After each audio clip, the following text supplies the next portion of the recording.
في عام 1949 المفكر الجزائري مالك بن نبي يصدر كتاب شروط النهضة. هذا الكتاب اللي جاء بعد جهود كبيرة وأبحاث كبيرة من قبل المفكر الجزائري مالك بن نبي.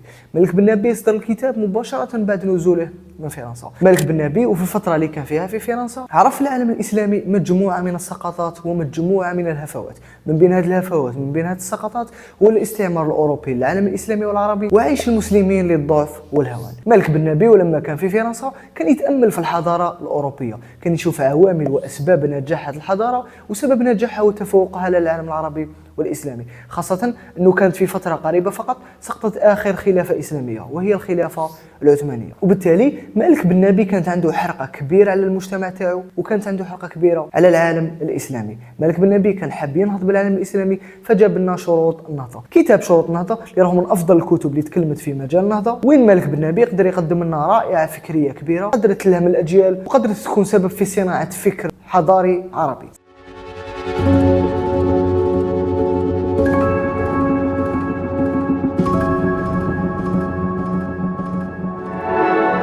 السلام عليكم، مرحبا بكم في حلقه جديده من برنامج قسرة. انا عبد الرزاق مفتاحي، واليوم راح نتكلموا على كتاب من اكثر الكتب اللي اثرت في العقل النهضوي العربي. هذا الكتاب هو كتاب شروط النهضه، ولعل هذا الكتاب هو اشهر كتاب عربي يتكلم عن النهضه. كتاب مالك بن نبي احدث ضجه كبيره في العالم، ترجم للعديد من اللغات، بل هو المصدر الاول للفكر النهضوي عند العرب. وفي هذا الفيديو راح نعرض لكم من هو مالك بن نبي، اهم افكار الكتاب واهم الانتقادات اللي نقدروا نوجهها للكتاب، وعلاش الكتاب يعتبر من افضل الكتب اللي تكلمت على الفكر النهضوي. بدايه لازم نعرفوا حاجه، انه مالك بن نبي في المؤلف تاعو شروط النهضه وفي غيرها من المؤلفات، مالك بن نبي ما يتكلمش فقط على الاسباب السياسيه والاقتصاديه، وانما زاد عنصر مهم بالنسبه لمالك بن نبي، وصراحه العنصر لازم نشوفه مهم، هذا هو العامل الثقافي. وبالتالي لما راح نذكروا افكار مالك بن نبي راح تشوفوني مرات نذكر افكار متعلقه بالثقافه، افكار متعلقه بالاقتصاد، وافكار متعلقه بالسياسه.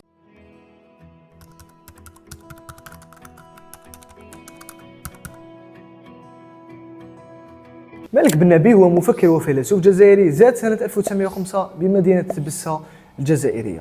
مالك بن نبي بدا دراسته في الجزائر، يعني درس في الجزائر وبالضبط في مدينه قسنطينه، بعدها اكمل دراساته العليا في اوروبا، واثناء اكماله دراسته العليا كما ذكرت لكم في بدايه الحلقه في فرنسا بالضبط وين درس الهندسه، كانت تجيه مجموعه من الاسئله. علاش حنا كدول عربيه وكدول اسلاميه رانا مستعمرين من قبل حضارات اخرى في حين انه حنا كنا قوه في مرحله معينه؟ علاش الدول الاسلاميه ما تقدرش تنهض هي ايضا؟ هذه الحاجه خلاته يتاثر بمفكرين غربيين وخلاته يتاثر بالفلسفه الاوروبيه، الفلسفه الفرنسيه، الفلسفه الالمانيه، وبالفكر السائد انذاك في اوروبا. وزاد الاضافه عليه وين قولبه في قالب اسلامي، يعني اعطى البعد الاسلامي للفكر تاعو.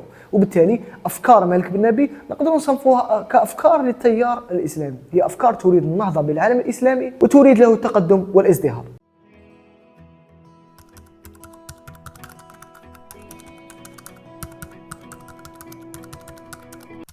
أهم أفكار مالك بن نبي، أولا فكرة الشرط الحضاري. كيفاش؟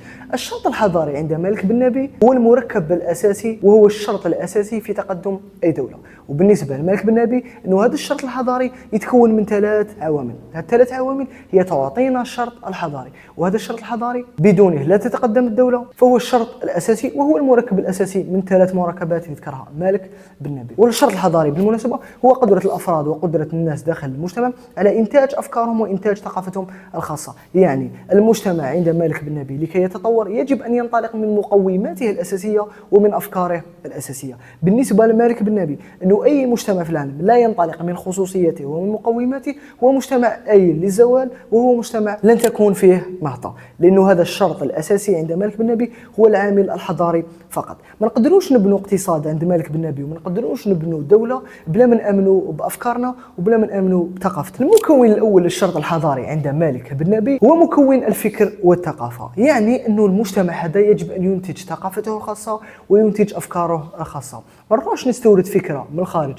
الفكرة يمكن ألا تناسب مجتمعي، الفكرة يمكن أنها تتنافى مع خصوصيات مجتمعنا. وبالتالي بالنسبة لمالك بن نبي أنه يجب أن ننتج ثقافتنا وأفكارنا الخاصة. ولو نشوفوا في هذه النقطة مالك بن نبي صادق جدا، لأنه لو نشوفوا الدول المتطورة في العالم هي كلها الدول التي تستثمر في ثقافتها والدول التي تنتج الفكر بلغتها. نروحوا لأمريكا مثلا تنتج بالإنجليزية، نروحوا للصين ينتج العلم بالصينية. حتى الأتراك اللي يقدروا يديروا مكانتهم في العالم مع الجيفا، الأتراك يتكلمون لغتهم وقدروا ينتجوا العلم بلغتهم. هذا لا يعني أنك لا تتعلم من الثقافات الأخرى، ولكن بالنسبة لمالك بن نبي أنك يجب أن تستثمر في ثقافتك، لأن الاستثمار في ثقافتك الخاصة هو عامل أساسي وشرط أساسي لتنهض ببلدك.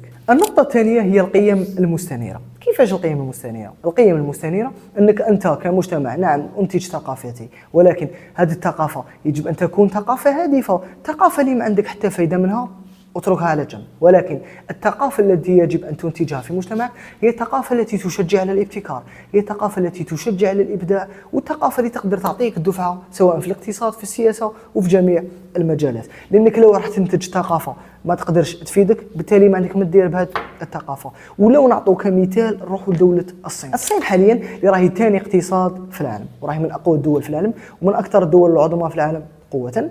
الصين مثلا لو نشوفوها كدولة قد طبقت الرأسمالية نعم، وعرفت من أين تؤكل الكتف لدرجة أنه راهي ثاني اقتصاد في العالم، ولكن في الجانب السياسي تطبق ثقافتها الخاصة. بالنسبة لهم أنه 1,800,000,000 صيني ما يقدروش يكونوا ليبراليين وديمقراطيين، وبالتالي الصينيين توجهوا مباشرة إلى تطبيق الفكر الاشتراكي من الناحية السياسية. في حزب شيوعي يحكم، ومن ناحية الاقتصاد عرفوا من أين تؤكل الكتف. والصين حاليا دولة قوية. الصين كانت قادرة تجيب النموذج الغربي تطبقه مباشرة، لأنه في الاقتصاد النموذج الغربي الرأسمالية ونجح معها. الصين في الجانب السياسي شفت أنها تبتكر نموذج خاص بها أحسن لها، حتى أنه الكثير من الناس يقولوا أن الصين تتبع النظام المختلط اللي هو نظام يجمع بين الرأسمالية والاشتراكية، الاشتراكية السياسية والرأسمالية الاقتصادية. البيئة المناسبة صراحة هي عامل مهم وعامل أتفق فيه بشكل كبير مع مالك بن نبي. البيئة المناسبة بمعنى أنك توفر بيئة تساهم في عملية النهضة. نعم أنا درت ثقافة ودرت أفكار ودرت أنتجت كل شيء، ولكن لو ما كانش عندي البيئة المناسبة باش نبقى ما راحش ننجح. مثلا نجي نحارب الفساد في بلدي، يجب أن أضع البيئة القانونية المناسبة، نوفر القوانين اللي تمنع الفساد وتحارب ظاهرة الفساد. نجي ننهض بالاقتصاد، نوفر المؤسسات والهيكلة القانونية للمؤسسات باش نقدر نبني اقتصاد. ما ننتجش الأفكار ثم لما لا تنجح الأفكار نقول ما ننجحش. علاش كثير من الدول مثلا العربية لم ينجح فيها النظام الرأسمالي رغم أنها رأسمالية بامتياز، ولكن ما نجحش فيهم النظام الرأسمالي فقط بسبب عدم توفرهم على البيئة المناسبة. أنا كدولة أريد إنتاج فرد مناسب ومواطن صالح نقدر نتقدم به ونقدر نبني به دولة، يجب أن نوفر البيئة التعليمية المناسبة. البيئة المناسبة هي شرط أساسي في الشرط الحضاري عند مالك بن نبي. الفكرة الثانية في أفكار مالك بن نبي هي العقلية النقدية. كيفاش العقلية النقدية؟ مالك بن نبي اختصرها في جملة بسيطة، هو قدرة الفرد على السؤال. يعني أنت كفرد يجب أن تسأل في المجتمع. حتى وهذه الأفكار أو هذه النماذج تبان لك هي نماذج بديهية وتبان لك مسلمات، يجب أن تسأل. بالنسبة لمالك بن نبي أنه الشخص الذي لا يسأل هو شخص لا يتعلم، يجب أن تسأل لتتقدم. وطبعا الفكر النقدي عند مالك بن نبي عنده مجموعة من الخصائص نذكرها لكم الآن. أولا التفكير التحليلي. بالنسبة لمالك بن نبي وبالنسبة لكتاب شروط النهضة ولفكر مالك بن نبي، أنه الفرد يجب أن يكون عنده فكر تحليلي، أنه وصولنا للانتقاد أو سؤالنا ونقدنا لنقطة معينة يجب أن يكون بناء على تحليل. ما تجيش تنتقد باش تنتقد، لأنه الانتقاد هو سهل وأي شخص يقدر ينتقد بطريقة عشوائية، ولكن يجب أن تكون عندك منهجية تحليلية. لازم تستعمل المنهجية التحليلية أثناء تحليلك. وبالمناسبة مالك بن نبي هو دار نقطة مهمة ونقطة جميلة، وهو إدخال الجانب العلمي العملي على الأفكار. يعني ما نخلوش الفكرة مجرد فكرة نظرية جامدة، ولكن يجب أن تتماشى مع التجربة. ولو نقولوا تجربة يعني نتكلموا على العلوم التجريبية واللي كان أصلا مالك بن نبي ينتمي لها. وبالتالي بالنسبة لمالك بن نبي هناك شرط صارم وهو شرط العقلية التحليلية. لازم يكون عندك فرد يحلل، فرد لا يستهلك فقط. راك جبت أفكار من الخارج، ولكن لما تستهلك فقط وأنت لا تقوم بأي تحليل، أنت فقط شفت أنها نجحت في مجتمع آخر، ولكن هذا الشيء بالضرورة مش يعطيها نجاح عندك، وبالتالي يجب أن تحلل. وبالنسبة لمالك بن نبي السؤال والتحليل هما عاملان أساسيان في العقلية النقدية. النقطة الثالثة هي القدرة على إيجاد ورؤية البدائل. كيفاش؟ بالنسبه لمالك بن نبي انه ماشي تنتقد برك انه احنا نعم نريد بناء دوله، نريد الانتقاد، ولكن يجب ان نقدم البدائل، نبحث عن البدائل. بالنسبه لمالك بن نبي انه لما تكون أنت تنتقد أنت مرهون بإيجاد البديل، رؤيتك لنقص معين يجب أن يكون مرهون لديك بإيجاد البديل. وصراحة احنا مجتمعنا فنان في النقد بدون إيجاد البدائل. الجزائري ينتقد الأوضاع المعيشية، ينتقد المجتمع الجزائري، ولكن في نفس الوقت هو شخص لا يوجد البدائل. أنا نعرف أحد الأشخاص مثلا هو شخص يرمي القمامة بشكل عشوائي في الشوارع، ولكن هذا الشخص ذاته ينتقد هذا الفعل. يعني كيفاش أنت لا تطبق وتقول ما لا تفعل ولا تعطي أصلا بدائل، فكيف تريد التغيير؟ وبالتالي بالنسبة لمالك بن نبي لا تتكلم لكي تتكلم، ولكن قم بإيجاد البدائل. النقطة الأخرى من أفكار مالك بن نبي هي فكرة التفاعل مع الحضارات. بالنسبه لمالك بن نبي انه المجتمع الاسلامي والمجتمع العربي، وكما ذكرت لكم انه افكار مالك بن نبي كانت موجهه تحديدا للمجتمع العربي والاسلامي، انه هذا المجتمع يجب ان يتفاعل مع الحضارات الاخرى، ما يكونش مجتمع منغلق على نفسه، لا بل يتفاعل ويستفيد ويحاول الافاده في الحضارات، لانه بالنسبه له انه هذه الحضارات يتفوقنا من ناحيه النهضه ويتفوقنا من ناحيه التطور والقوه، وبالتالي احنا كمجتمعات يجب ان نستفيد منها. وانا نظن انه مالك بن نبي باش يوصل لهذه النقطه هو فقط انه درس في فرنسا، بحكم انه درس في فرنسا والمستوى العلمي مرتفع انذاك، وبالتالي شاف انه طريقه استفادته هو كفرد يمكن ان تطبق على المجتمع ويمكن ان تطبق على حضاره، يعني حضاره تتفاعل مع حضاره ونستطيع بناء مجتمع او حضاره قويه. وما نقدروش نتكلموا على افكار مالك بن نبي بلا ما نتكلموا على المعادله الشهيره تاعو، وهي معادله الانسان زائد الوقت زائد المكان تساوي الحضاره. ويتكلم عن التفاعل ما بين الحضارات، ولكن هذه الحضاره لكي نصل لمفهوم الحضاره او لكي نصل حقا للحضاره يجب ان تتوفر مجموعه من الشروط. هذه الشروط لخصها مالك بن نبي في هذه المعادله الشهيره: الانسان زائد الوقت زائد المكان تساوي الحضاره. الانسان بمعنى الفرد، الفرد الذي يمارس نشاطاته في المجتمع وداخل الدوله او داخل الحضاره. الانسان هو عامل مهم لانه الانسان هو اللي يتفاعل يعني، وبالتالي يجب ان نبني انسان عامل، نبني انسان مفكر محلل، يعني حسب كل الشروط التي ذكرتها لكم في بدايه الحلقه، باش يكون عندنا انسان مناسب ليتفاعل مع ماذا؟ ليتفاعل مع الوقت. الوقت بالنسبه لمالك بن نبي ينقسم لقسمين، وهو المده الزمنيه الكافيه، يعني نحن نريد بناء اقتصاد، ننهض غدا سنجد اقتصادنا قوي جدا وننافس امريكا الى اخره، لا، يجب ان يكون لدينا الوقت المناسب او الوقت الزمني المناسب. والنقطة الثانية من الوقت بالنسبة لمالك بن نبي هي الظروف المناسبة. الشعوب يجب أن تعرف كيفية استغلال الظروف المناسبة، وبالنسبة لمالك بن نبي أن الظروف الزمنية هي عامل حاسم. لماذا؟ لأنه نشوف حضارات سقطت بفعل الظروف وحضارات نهضت بفعل الظروف، وبالتالي الظروف الزمنية تساعد. النقطة الثالثة من المعادلة وهي معادلة المكان. هذه النقطة مهمة جدا. علاش مهمة؟ لأنه المكان بالنسبة لمالك بن نبي هو شيء متداخل، يشمل البيئة الاجتماعية ويشمل البيئة الثقافية. بالنسبة لمالك بن نبي لو كان هذا المكان غير مناسب فالعاملين اللي هما الوقت والإنسان ما راحش يفيدوك، وبالتالي لو تريد تجهيز أنت إنسان زائد وقت زائد مكان وبناء حضارة يجب أن تستثمر في الإنسان، تستثمر في الوقت وتستثمر في المكان، لأنه غياب شرط واحد من هذه الشروط الثلاث هو يعني بالضرورة عدم الحصول على الحضارة، وبالتالي يجب أن نستثمر في جميع الأمور الثلاث.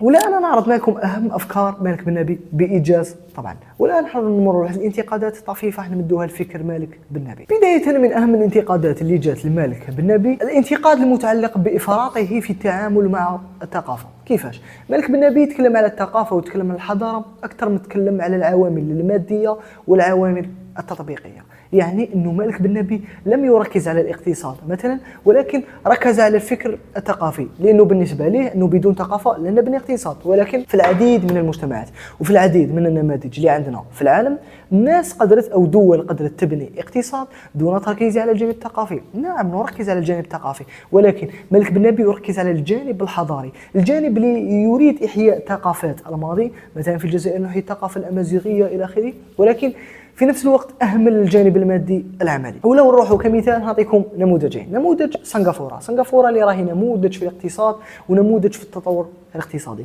في بدايتها ركزوا لي على هذه النقطة. في بدايتها سنغافورة لم تستثمر في ثقافتها ولم تستثمر في حضارتها، فقط تلقت والان سنغافوره دوله قويه. وبالتالي هذه النقطه عليها لغط، وانا نظن انه مالك بن نبي باش ذكر هذه النقطه ليس لجهل منه، ولكن هذه سنه 1949. مالك بن نبي بالمناسبه توفى في سنه 1975، وبالتالي كانت الدول اصلا مازال ما نهضتش. يعني كنا في بدايه انه نشوفوا فقط الدول العظمى، نشوفوا فقط الامبراطوريه الفرنسيه، صعود امريكا، شوفوا الامبراطوريه البريطانيه، وبالتالي هو ركز على الجانب الحضاري. الانتقاد الثاني اللي ما راحش يوجه لافكار مالك بن نبي، ولكن يوجه للناس اللي جاوا بعد مالك بن نبي. مالك بن نبي بعد وفاته افكاره لم تتطور. الناس اللي راهم يدعوا بمالك بن نبي ويريدون تطبيق افكار مالك بن نبي في دول العالم لم يطوروا من افكار مالك بن نبي. تركيز مالك بن نبي على الثقافه والحضاره في ظل العالم يعرف العلماء ويعرف التطور الكبير، سواء من الناحيه الاقتصاديه، من الناحيه السياسيه، من الناحيه الاجتماعيه. وما نقدروش نتمسكوا بالثقافه بشكل كبير جدا. نعم تمسك بثقافتك،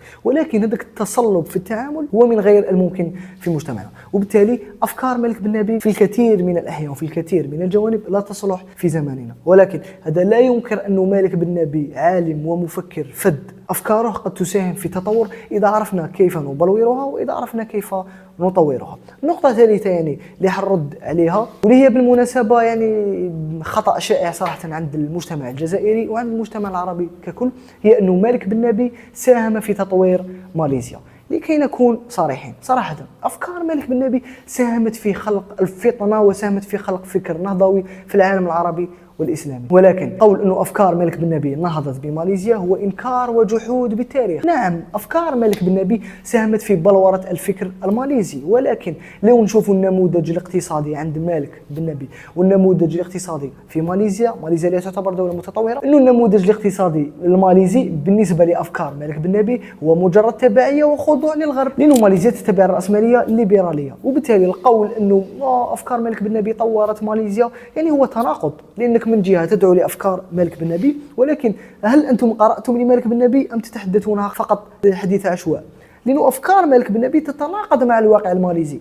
ماليزيا نعم متطورة، ولكن ليست بسبب أفكار مالك بن نبي، لأنه أفكار مالك بن نبي كما قلت لكم هي في طريق وأفكار ماليزيا في طريق. لا ينكر إلا جهة أنه أفكار مالك بن نبي هي أفكار مهمة، وأنه عقل مالك بن نبي هو عقل كان يجب أن نستغلوه. أنا شفت روبورتاج على قناة الجزيرة صراحة الدمعة طاحت لي. علاش؟ كان عنوان الروبورتاج مالك بن نبي فيلسوف نساه قومه. يعني احنا نسينا مالك بن نبي ونسينا فكر مالك بن نبي. كان من الأجدر بينا وكان من الأحسن لينا أنه نقراو مالك بن نبي ونطوروا أفكار مالك بن نبي، لأنه واش تركنا مالك بن نبي هو نتاج سنوات من الجهد من قبل هذا الشخص العظيم. أنا نتمنى لكم أنكم تقراو المالك بن نبي، تنتقدوا لأنه هو أصلا يشجع على الانتقاد، وتبنيوا عقل جزائري وعقل عربي خاص بكم.